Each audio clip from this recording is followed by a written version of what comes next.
Amén, a su nombre gloria. Amén, gloria a Dios. Padre, gracias por este día. Gracias por recordarnos a través de esta hermosa melodía que la sangre de Cristo tiene poder. Y ese poder maravilloso demostrado en tanta amplitud, Señor, nos ayuda a recordar lo que el apóstol Pablo en esta hermosa carta a los Filipenses ha dicho, que somos, bendito Dios, somos ciudadanos del cielo mientras estemos aquí en la tierra.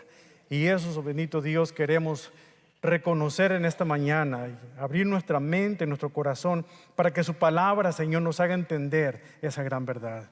Padre, ayúdanos a no solamente a cantarlo, a darle gracias por lo que hemos recibido, pero mejor aún a poder vivirlo, a poder demostrarlo, a que la gente pueda ver que Cristo vive y vive en mí.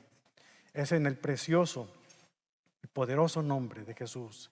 Es por esa sangre derramada por la cual podemos acercarnos, Señor, con esa libertad delante del trono de su gracia. Es por ese Hijo suyo, Jesús, en quien pedimos y oramos y suplicamos y a quien adoramos. Todos podemos decir por eso, amén, aleluya, gloria a Dios. Bendiciones. Como se dieron cuenta, hoy iniciamos una nueva serie. Vamos a estar estudiando la carta del apóstol Pablo a los creyentes filipenses. Y es una carta que tiene inicio, no sé si tendrá final.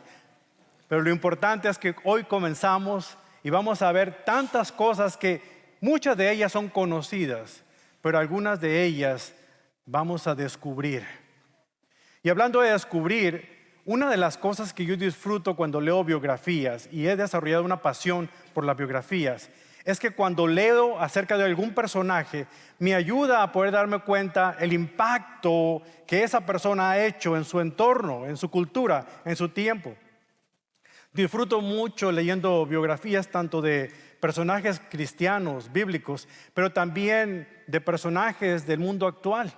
Uno de mis favoritos es Winston Churchill, y poder verlo cómo él pudo ser el hombre del momento en el tiempo más difícil de lo que era la Gran Bretaña de ese tiempo, me ayuda a darme cuenta de que muchas veces el valor no se ve como uno piensa, sino realmente cómo se decide en el momento en el que se tiene que actuar.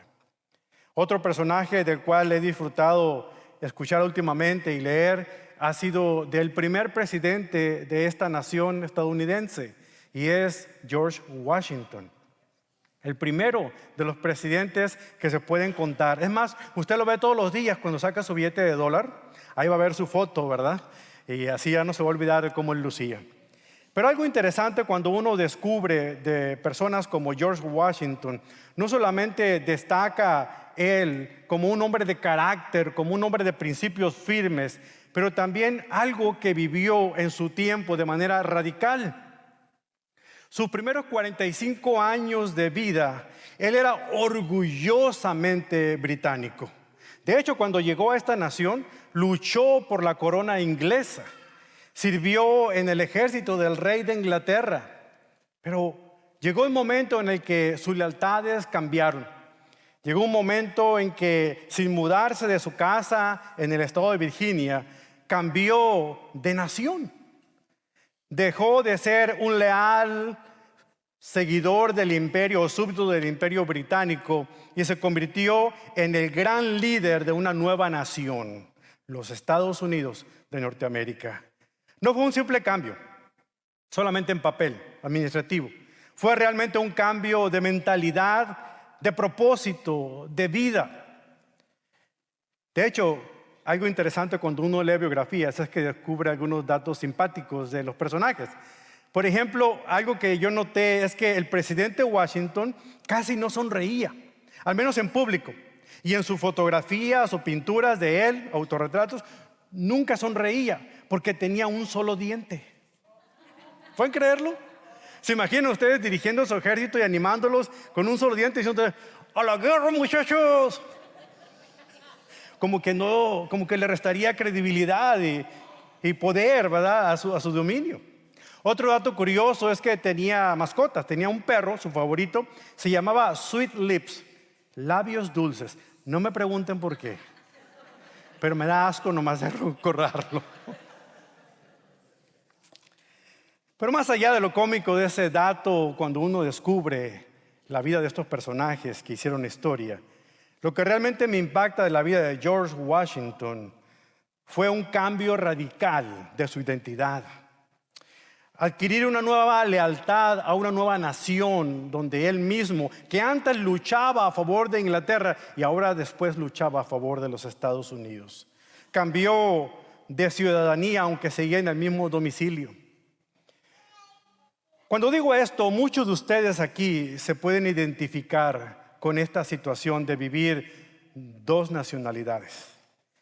Algunos de ustedes, como yo, son de México, otros son de El Salvador, Honduras, Costa Rica, Colombia, Venezuela, y yo sé que algunos se me van a molestar porque no dije su país, pero aunque algunos ya sean ciudadanos estadounidenses y otros estén en proceso de hacerlo, una gran mayoría anhelaría con llegar a hacerlo, pero estamos en este lugar. Algunos quizá, que son sus hijos, cuando van creciendo en un país como este, son como dice la India María, ni de aquí ni de allá. Pero están bajo las leyes de una nueva nación, pero con el corazón todavía en la tierra de uno. ¿Por qué creen que esta iglesia trata de tener celebraciones como la herencia hispana? Porque aunque estamos en este país, seguimos mirando con anhelo el lugar que dejamos. Y aunque muchas personas consideran que esta es la tierra prometida, yo considero que esta tierra no es la tierra prometida. La tierra prometida es de donde uno viene. Esta simple y sencillamente es nuestro Egipto. Por un tiempo quizá. Porque no estoy refiriéndome al lugar donde yo soy, que soy de México, sino a un lugar mucho más superior que el que estamos. Porque si tú eres un creyente en Cristo, eres un hijo o una hija de Dios, tú deberías anhelar una ciudadanía que no está en los papeles de este país, sino en los papeles de la Escritura. Nuestra ciudadanía es eterna. Así que lo que se aplica a George Washington y se aplica a muchos de nosotros como personas inmigrantes, que algunos ya han estado nacionalizados o ciudadanos de este país, también aplica al plano espiritual. Ya no somos quienes éramos antes, porque ahora en Cristo hemos pasado a ser esclavos del pecado para convertirnos en hijos e hijas de Dios, en familia de Dios. Seguimos en la misma ciudad. Algunos viven en Frisco, otros viven en McKinney, otros en The Colony, pero nuestra ciudadanía es el cielo. Ya no somos lo que éramos, ahora somos ciudadanos del cielo. ¿Y saben qué? No es por méritos propios, es gracias a lo que Cristo hizo en la cruz de Calvario, por esa sangre por la que acabamos de cantar hace un instante. Esto no es exclusivo de inmigrantes, de vivir con un corazón con dos lealtades, porque anhelamos estar en este mundo, pero realmente como cristianos debiéramos estar anhelando estar en el mundo venidero. Y esto es lo que Pablo trata de explicar a los creyentes que vivían en Filipos. En esta carta maravillosa dirigida a los filipenses, es una carta diferente, no es una carta fría, no es una carta académica, teológicamente hablando, es una carta profundamente personal, pastoral, del corazón de alguien que amaba y anhelaba estar con estos nuevos creyentes ahí en Filipos. Pablo escribió esta carta alrededor del año 60 después de Cristo a esta pequeña comunidad de creyentes en una ciudad romana, orgullosamente romana. La gente que vivía en Filipos eran orgullosamente romanos. Y me sonrío porque ahora que se acerca la independencia de muchos de nuestros países, en México, en nuestra iglesia, celebrábamos mucho lo que era la independencia de México en la noche del 15 y había un servicio en la iglesia cristiana donde yo estaba yendo. Y el pastor colocaba una manta detrás, decía, era una iglesia bautista, yo no sé por qué, ¿verdad? Pero decía, soy orgullosamente bautista y cristiano por elección. No sé por qué, pero era una manera de mostrar las dos lealtades al mismo tiempo. Pablo aquí quería recordarles a ellos que aunque estábamos en este país, debiéramos estar conscientes de que teníamos una ciudadanía mucho más superior a la que ellos podían vivir o desear, aunque se sintieran orgullosos de ello.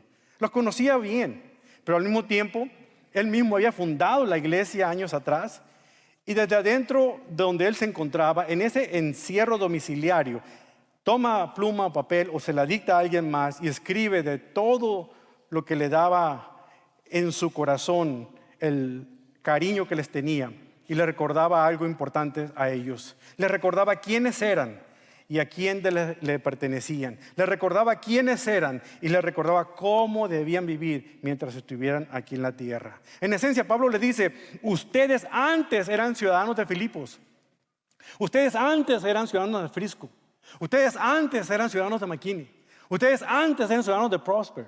Pero ahora, bajo el dominio de Cristo, bajo el señorío de Cristo, ahora son ciudadanos del cielo. No fue un cambio geográfico, fue un cambio espiritual. No cambiaron de vecindario, pero sí de reino. No cambiaron de nombre, pero sí de identidad. Y ahora les tocaba vivir conforme a la nueva identidad que tenían. Aún en medio de una ciudad que no compartía su fe, debían demostrar el ejemplo de cómo era vivir como ciudadanos del reino eterno mientras vivían aquí en la tierra. Y ese es el tema de esta carta. Ese es el tema que nos van a escuchar predicar en los mensajes que vienen. Que somos ciudadanos celestiales viviendo aquí, en esta tierra, en este mundo.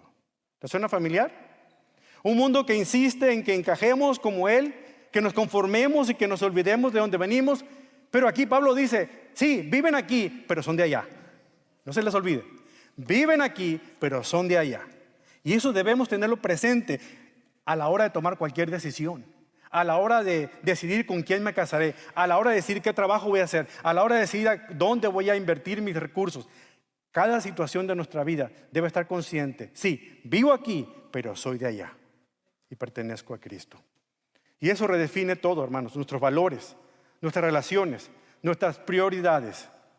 Hoy vamos a ver al menos 3 aspectos que quiero que ustedes reflexionen en esta introducción a lo que es el estudio de esta carta. Primero vamos a hablar de la ciudadanía cristiana. Vamos a definir ese nuevo estatus migratorio que tenemos. ¿Quiénes somos? Somos santos y siervos de Cristo. Esa es nuestra verdadera identidad como cristianos. Vamos a hablar de la consigna cristiana. Ese lema, ese dicho que define nuestra motivación.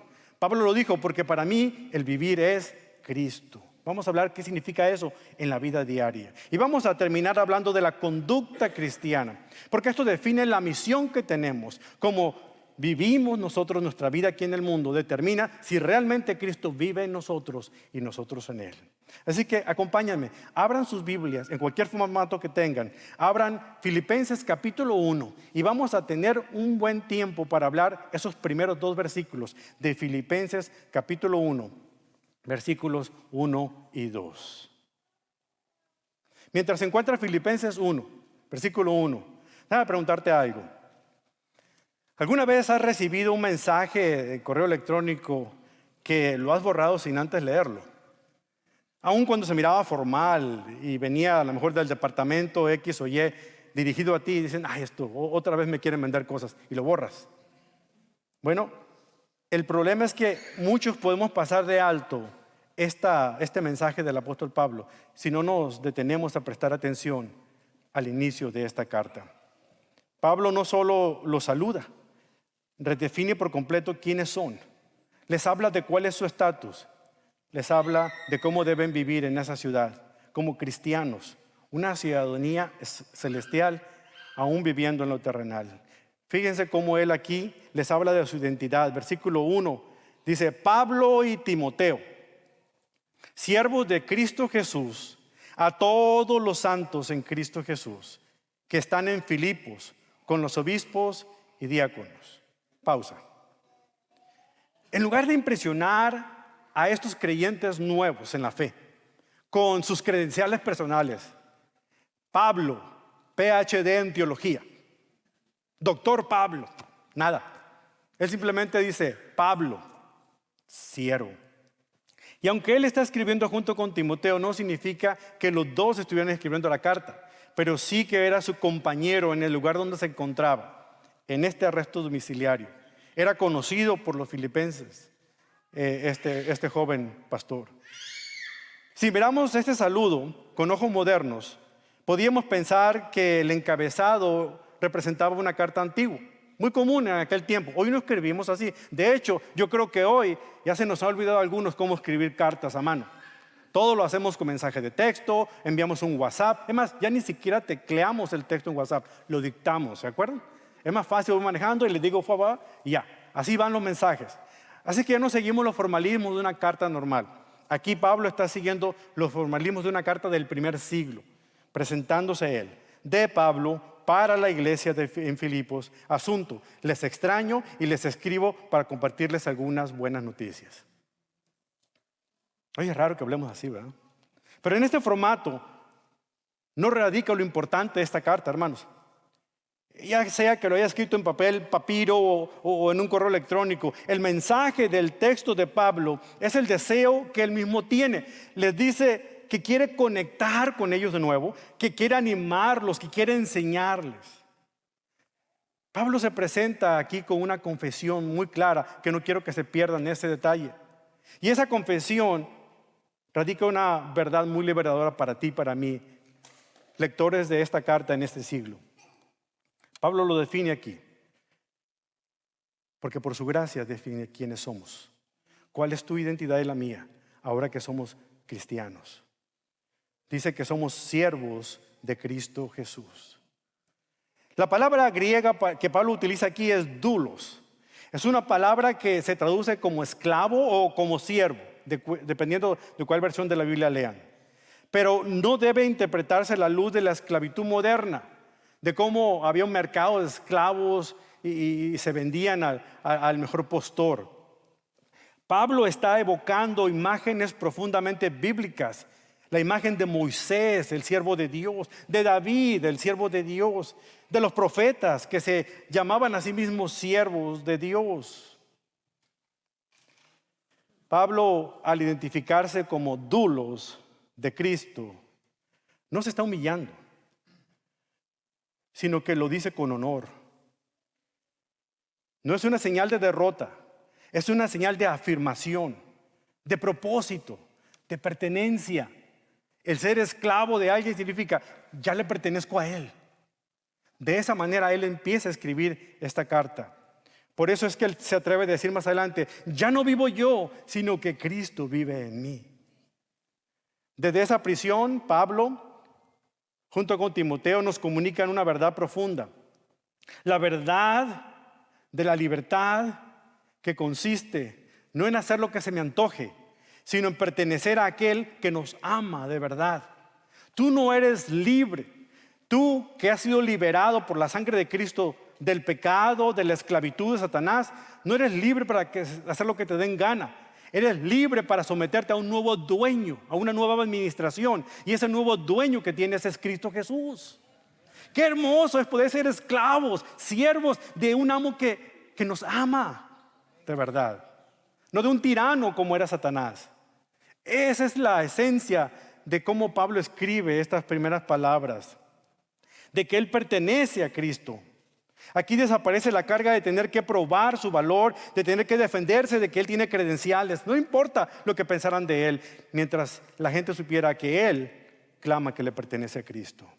Se dirige a la iglesia. El remitente de su carta es la iglesia. Fíjense cómo se refiere a ellos: santos en Cristo Jesús, que están en Filipos. ¿Se dan cuenta que no les llama perfectos? ¿No les llama veteranos de la fe? No, está hablándoles de una manera muy particular. La palabra para santos es la palabra griega agioi, que significa apartados, separados con un propósito. En la antigüedad, cuando uno de los sacerdotes del templo iba a ofrendar a un animal, a lo mejor de la cocina de la casa agarraba un cuchillo, ¿verdad? Y luego se lo llevaba al templo. Estaba apartando el cuchillo de los utensilios de su cocina y ahora lo iba a dedicar para poder degollar carneros ahí en el templo. Estaba apartado, separándolo de la cocina de su casa para usarlo en el templo. Ustedes han sido llamados santos, posicionalmente hablando, porque han sido separados del mundo para ahora ser apartados para Dios. Y se dirige a ellos diciéndoles: santos. Recuerdo la historia de un hombre que por primera vez entró a un templo evangélico, allá en mi natal México. Y cuando entró, le sorprendió, el templo estaba vacío, no había llegado nadie, pero las paredes estaban limpias. Y ve a un hombre acomodando las sillas ahí, unas Biblias, y se acerca, disculpe, ¿es esta una iglesia? Sí, buen hombre, siéntese donde usted quiera. No creyendo muy bien le dice, pero ¿y dónde están los santos? Entonces el hombre lo ve y le dice, no se preocupe, en 15 minutos los verá entrando por la puerta principal. Canijo, caminan. Porque se estaba refiriendo a lo que la Biblia menciona, quienes son los santos. No importa de donde tú seas, no importa si tú vengas de cualquier lugar, tú has sido posicionalmente llamado santo, santa. Así es, hermanos, caminamos, hablamos, nos equivocamos y a veces hasta llegamos tarde a la iglesia. Pero eso somos nosotros, santos. No somos santos de mármol, ni de los vitrales que hay en los templos antiguos, en las grandes catedrales. Así que la próxima vez que alguien te pregunte, ¿dónde están los santos? Señálate a ti mismo y dice, aquí estoy. Amén.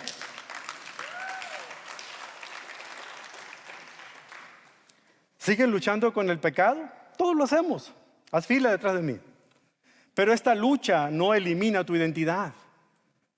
Ya no eres simplemente un pecador. Eres un santo que a veces peca, pero santo. Y esa distinción lo cambia todo. No obedeces para ser aceptado. Obedeces porque ya has sido aceptado, ya has sido separado, ya has sido transformado. Una observación importante aquí. Pablo no se presenta como alguien que está por encima de los demás. Él se llama a sí mismo siervo. Y los llama a ellos santos. ¿Se dan cuenta? Hoy en día sería al revés. Usamos la frase, el siervo del Altísimo, para referirnos a alguien que está muy por encima de nosotros. Pero Pablo no. Yo soy el siervo, soy el remador más profundo del barco, el que tiene los remos. Ese soy yo. Pero me dijo ustedes que son los apartados. La humildad del siervo y la santidad del creyente son dos caras de la misma moneda. Y la moneda se llama gracia, porque no es por méritos propios, es un regalo de Dios. Así que somos siervos por elección y santos por declaración. ¿Lo creen? Esta es nuestra nueva identidad. Eso es lo que Cristo ha logrado para nosotros, según lo que dice Pablo. Una identidad que se vive no solas, sino en comunidad. Sigan leyendo el versículo número 2. Dice, Pablo escribe y diciéndole, a todos los santos en Cristo Jesús, con los obispos, supervisores y diáconos. Aquí subraya algo vital, nuestra ciudadanía. No somos santos del servicio secreto de Dios. Somos santos escogidos todos como iglesia. Por eso incluye a los oficiales de la iglesia aquí. Nuestra ciudadanía celestial nunca fue diseñada para ser vivida en solitario. El evangelio no crea librepensadores independientes. Por eso, gracias por mirarnos desde su casa, pero queremos verlo aquí, gozándose con los santos escogidos de Dios. Qué bueno que pudieron vernos, pero los queremos aquí para poder darle un abrazo y un apapacho. Mientras no haya COVID, aquí estamos. Los obispos o supervisores, también llamados ancianos o pastores, son los encargados de apacentar y cuidar el rebaño. Pero los diáconos son los servidores designados para asegurar que las necesidades prácticas de la comunidad sean atendidas. Esa es la combinación. Están los que enseñan, los que cuidan, y están los que sirven al Señor sirviendo a los demás. Esos son los santos. Esos roles dentro de la iglesia no reflejan jerarquía elitista, sino una estructura diseñada para facilitar el servicio. La autoridad de los líderes no proviene de un título, sino de su llamado divino y de un carácter probado con el tiempo. Incluso ellos, antes de ser líderes, también son santos. La iglesia no es una institución burocrática, es una colonia del cielo establecida aquí en la tierra, donde usted y yo vivimos, y así tenemos que vivir como tal. No somos islas, somos parte de la comunidad. Fíjese lo que dice Pablo, dice aquí, en Cristo, en Filipos. Ahí menciona dos lugares interesantes. Es una bomba teológica que Pablo utiliza aquí para recordarles ellos. Filipos era un lugar muy especial. Era una colonia romana de primer nivel. Orgullosos estaban los filipenses de ser romanos. Era un pedacito de Roma plantado en Macedonia. Ser ciudadano de Filipos implicaba una enorme oportunidad, un privilegio increíble. Vestían toga, hablaban latín, usaban moneda romana y estaban bajo las leyes del imperio, pero sobre todo disfrutaban de un estatus privilegiado. Tener ciudadanía en Filipos era como poseer un pasaporte de lujo que abría las puertas de todo el mundo, con derechos, con protección, con orgullo, sentido de pertenencia. Era su identidad, su honra, su todo. Y justo en este contexto, en ese orgullo cívico que ellos sentían, esa identidad romana que ellos se mofaban de tener, Pablo les dice, no, si ustedes viven en Filipos, pero si están en Cristo, ahora tienen una nueva ciudadanía mucho más grande que esa. Una que eclipsa a la romana. Su verdadera ciudadanía, su verdadero estatus migratorio, su pasaporte eterno ha sido expedido allá en los cielos y usado aquí en la tierra. La ubicación física es Filipos, es verdad. Era una ciudad, ese es tu barrio, ese es tu contexto, ese es el lugar donde tú vives, donde tú juegas, donde tú descansas. Pero la ubicación espiritual está en Cristo. Esa es tu identidad más profunda que nadie puede borrarte, que nadie puede quitarte. Vivimos entonces en una tensión gloriosa. Estamos aquí, pero somos de allá. ¿Te puedes dar cuenta? Vivimos aquí en este mundo, pero somos de allá. Los cristianos somos ricos, decía un canto antiguo. Tenemos dicha y felicidad. Pero no pertenecemos a este mundo, nuestro reino es espiritual. Estamos aquí de paso. Somos peregrinos. Somos extranjeros en esta tierra. Porque nuestro destino final es donde Cristo está. Así que la pregunta de Pablo no es ¿qué haces? Sino ¿dónde te has registrado según lo que dice el libro de Dios? Dios no te saca de Filipos, más bien te da una nueva identidad mientras todavía estás en Filipos. En Filipos como ciudadano del cielo, en Frisco como ciudadano del cielo, en Dallas como ciudadano del cielo, en México como ciudadano del cielo. Esta idea alcanza su punto culminante aquí en Filipenses 3:20. Recuerda lo que dice Pablo más adelante en Filipenses capítulo 3, versículo 20. Nuestra ciudadanía está en los cielos, donde también ansiosamente esperamos a un Salvador, el Señor Jesucristo. Y la palabra que él utiliza aquí es muy interesante. Politeuma se refiere a un estatus legal, a una pertenencia política oficial. Es como si Pablo estuviera diciendo, tu lealtad no es al César. Tu lealtad es a Cristo. Darle a César lo que es del César, pero a Dios lo que es de Dios. ¿Quién dijo esas palabras? Jesús. No estaba invalidando el lugar donde vivían los primeros creyentes. Estaba diciéndole, lo material pertenece al César, pero lo espiritual pertenece a Dios. Así que dale lo espiritual a Dios. No es una metáfora poética, es una realidad de esa doble ciudadanía que experimentamos ustedes y yo que somos creyentes en Cristo. Así que si eres de Texas, de México, de Honduras, de Venezuela, eres primeramente del reino de Dios. Eres primeramente del cielo. Estás aquí. Eres un santo mexicano, un santo hondureño, un santo venezolano, pero tu verdadera documentación, tu estatus legal más alto, está en el reino de los cielos. Y con esa ciudadanía vienen privilegios extraordinarios. ¿Saben cuáles son tus privilegios? Acceso al Padre directamente por medio del Espíritu Santo. El Espíritu Santo viviendo en ti, guiándote, controlando tu vida, llevándote por el lugar que a Dios le agrada. Una herencia incorruptible reservada en el cielo, pero también conlleva responsabilidades. Somos embajadores. Estamos representando el reino de los cielos donde quiera que nosotros vivamos, trabajamos, estudiamos o moramos. La cultura y las leyes de nuestra patria celestial en un territorio extranjero se deben cumplir. Y como embajadores tenemos esperanza porque aquel día, un día, el lugar especial en nuestras vidas es cuando podamos ver nuevamente a aquel que nos envió como embajadores y representantes de Él aquí en la tierra, que es nuestro Señor Jesucristo. Así que si eres ciudadano del cielo, se tiene que notar en tu vida. Si eres un ciudadano del cielo aquí en la tierra, se tiene que notar en tu vida. Porque tú eres la carta de presentación más grande que puede tener Cristo en el lugar donde tú estás. Ya hablamos de tu ciudadanía, de tu estatus. Ahora hablemos de tu consigna, de tu lema. Muchos países, incluso algunos estados, tienen lemas, tienen consignas que los identifican, porque buscan resumir lo que ellos representan. Por ejemplo, Canadá proclama de mar a mar, resaltando la vastedad geográfica que ellos tienen. Estados Unidos afirma, en Dios confiamos. Y lo han puesto al reverso de los billetes, si ustedes lo ven. Texas no te metas con Texas, don't mess with Texas, no se asuste. Aunque usted no lo crea, tampoco es el estado de la estrella solitaria, tampoco. ¿Saben ustedes cuál es el eslogan de Texas? Aunque usted no lo crea, amistad.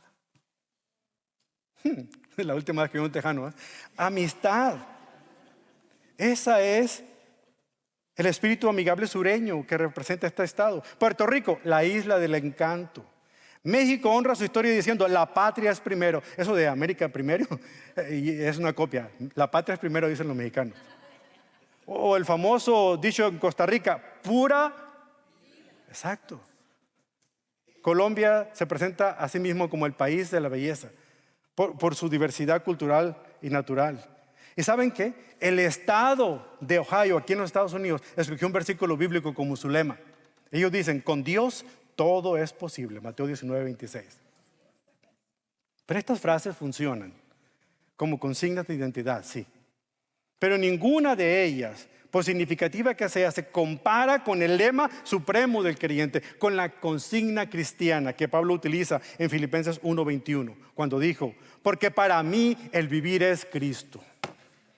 Esa es la consigna del cristiano. El vivir es Cristo. La vida es Cristo. Repite conmigo. La vida es Cristo. Dilo más fuerte para que se despierte el que está del lado. La vida es Cristo. Otra vez. La vida es Cristo. Muy bien. Esa es la consigna del cristiano. Lo dijo de una manera muy clara. No es un dicho bonito, es una afirmación devocional, es una declaración frontal. Pablo está jugando aquí con las palabras. ¿Saben por qué? Porque en aquel tiempo, en la antigua Filipos, era común saludarse entre vecinos cuando iban por la calle y decían la frase en griego, Zen estin Christos, que significa la vida es buena. Y lo único que hizo fue cambiarle una letrita, le cambió la E por la I y les dijo que dijeran Zen estin Christos, la vida es Cristo. No la vida es buena, sino la vida es Cristo. Y ese era el dicho que tenían, como ustedes y yo cuando decimos buenos días, o como decía el pastor Joseph al principio, Cristo vive. ¿Y cómo contestaban? No más que aquí decían, la vida es Cristo. Y la gente contestaba, la vida es Cristo. Vivir por Cristo, vivir por Cristo. Así se saludaba en aquel tiempo. Ese giro no solamente era lingüístico, era teológico, era existencial. Para el cristiano, ciudadano del cielo viviendo aquí en la tierra, era lo que les identificaba, era lo que les hacía saber que pertenecían a algo mucho más grande de ellos mismos. Esta declaración de Pablo no es una línea para una camiseta cristiana.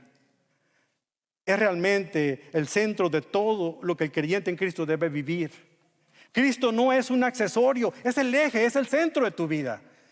No es parte del viaje, Él es el camino, es el destino también. No es un recurso para los momentos difíciles, es la fuente de todo. Pablo lo sabía y es por eso que lo menciona a él 93 veces en la carta a los Filipenses. De los 104 versículos que tiene la carta a los Filipenses, 93 se utiliza para referirse a Cristo. De esta manera Él está diciendo, la vida es Cristo. ¿Cómo suena esto en tu vida? En el trabajo, vivir en Cristo significa actuar con integridad cuando nadie te ve. Trabajar con excelencia por amor a Él, no por presumirle a los demás o no por caerle bien al jefe. En la casa sería vivir en Cristo, convierte la autoridad en ternura y la corrección en paciencia y las palabras en edificación, no destrucción. En el sufrimiento, vivir es Cristo sostiene la esperanza cuando todo se derrumba a tu alrededor. Y en las decisiones de la vida diaria, vivir es Cristo nos impulsa a orar primero antes de actuar, a dedicarle a Dios nuestra vida, pase lo que pase. Así que yo te voy a invitar a que esta semana memorices Filipenses 1:21. Escríbelo. Para mí el vivir es Cristo, la vida es Cristo. Repítela. Al iniciar tu jornada, declara en tu corazón, hoy la vida es Cristo. Haz esto de una manera clave cada día. Y a manera práctica vamos a repetir el lema que dije al principio. Yo voy a decir algo, yo voy a decir la vida es Cristo y ustedes van a responder y eso se nota. ¿Están de acuerdo? ¿Están listos? Yo voy a decir la vida es Cristo y ustedes van a responder Y eso se nota. Y luego voy a preguntar otra vez, ¿y eso se nota? ¿Y qué es lo que se nota? La vida es Cristo. ¿Están listos? La vida es Cristo. ¿Y qué es lo que se nota? Otra vez, estamos con lo que nos falta. A ver, pónganse de pie. Vamos a despertarnos. ¿Están listos? La vida es Cristo. ¿Qué es lo que se nota? La vida es Cristo. ¿Qué es lo que se nota? Una vez más, la vida es Cristo. ¿Qué es lo que se nota? Un aplauso fuerte a nuestro Dios. Que se note, siéntese. Ese es el lema, ese es el mensaje principal de esta mañana. Y eso se debe reflejar en el último punto, la conducta cristiana. Porque si la vida es Cristo, entonces tú tienes que vivir con lo que crees. Debe verse, debe notarse. Dice aquí en el versículo 27, solamente compórtense de una manera digna del evangelio. La palabra compórtense no es un llamado genérico a portarse bien, es una palabra griega que significa vivir como ciudadano. Son ciudadanos del cielo, pero radicando aquí en la tierra. Cristo es tu patria, pero tu misión es aquí en este mundo. Es lo que tenemos que tener consciente. Ser ciudadano del cielo no es una etiqueta religiosa, es una forma radical de vivir aquí en la tierra mientras esperamos su regreso. ¿Está bien? Como ciudadanos del cielo, llamados a vivir dignamente en el evangelio, nuestra conducta debe notarse en esta cultura. Deben de preguntarnos, ¿a qué religión perteneces? No porque nos vean con sospecha, sino porque están sorprendidos por la manera como vivimos, cómo respondemos, cómo trabajamos, cómo actuamos. Porque si verdaderamente la vida es Cristo, así es, así es. Cuando enfrentamos una oposición, respondemos con esperanza o con temor. Cuando surgen conflictos, actuamos con humildad. Cuando Dios nos bendice, vivimos con generosidad. Son las cosas que van a cambiar en nuestra vida. A lo largo de esta carta, en los sermones que vienen, vamos a hablar cómo vivir con el gozo en medio del sufrimiento, capítulo 1. Luego en el capítulo 2, cómo vivir en unidad y con humildad siguiendo el ejemplo de Cristo. Luego en el capítulo 3, cómo vivir con esperanza y una mente enfocada en lo eterno. Y luego en el capítulo 4, cómo vivir con paz, contentamiento y generosidad. Porque la vida es Cristo. Así que seamos embajadores del reino en una sociedad casi sin Cristo. La iglesia no es un club religioso, aunque a veces pensamos que lo es. Es una embajada del reino en medio de un mundo quebrantado y necesitado, aunque ellos no se den cuenta. Somos embajadores del Rey, portadores de su cultura, de su gracia, de su mensaje. Y eso significa algo profundo. Nuestra manera de vivir predica con ejemplo, no con palabras. Me han escuchado decirlo muchas veces. Somos la Biblia que mucha gente leerá en su vida. ¿Qué tipo de Biblia están leyendo? Eso depende de cómo vives tu vida en Cristo. Como dice Filipenses 3:20, nuestra ciudadanía está en los cielos, de donde también ansiosamente esperamos a un Salvador. Hermano, cuando comenzamos este mensaje hablamos de George Washington, ¿te acuerdas? Un hombre que, con un diente, sin mudarse de casa, cambió la nación estadounidense. Y él cambió su identidad para ser ahora ciudadano de este país. Hoy tú y yo hemos sido llamados a algo mucho más grande, a recordar que como cristianos que somos, como cristianas que somos nosotros ciudadanos de un reino eterno, mientras vivamos aquí en la tierra. ¿Cómo podemos responder a esa verdad? 3 maneras. Toma nota. Primero, recuerda cuál es tu ciudadanía. Eres un santo y un siervo de Cristo, ciudadano del cielo viviendo aquí en la tierra. Recuérdalo, no se te olvide. En cada decisión, en cada palabra, eres un ciudadano del reino eterno. Número 2, reafirma tu consigna, ese llamado de clarín, ese llamado de guerra. La vida es Cristo. Y finalmente, refleja eso en tu conducta. Por eso que decimos, y eso se nota. Recuerda quién eres, repite tu consigna, refleja a Cristo y con tu vida demuestra, porque eso, mi hermano, eso se nota.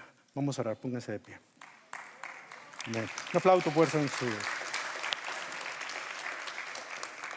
Gracias, bendito Dios. Recordarnos en su palabra maravillosa nuestra nueva identidad ahora como creyentes. Gracias por recordarnos que no somos solamente ciudadanos de este mundo, solamente vivimos aquí por un tiempo, pero nuestra ciudadanía es eterna. Glorioso Señor, aquí nos presentamos como iglesia, como individuos, pidiéndole perdón, Señor, porque muchas veces hemos confundido, tenemos crisis de identidad, no sabemos realmente quiénes somos, pero ahora recordamos las palabras de Pablo que nos dicen que en Cristo Jesús nosotros realmente somos ciudadanos del cielo, viviendo aquí en la tierra.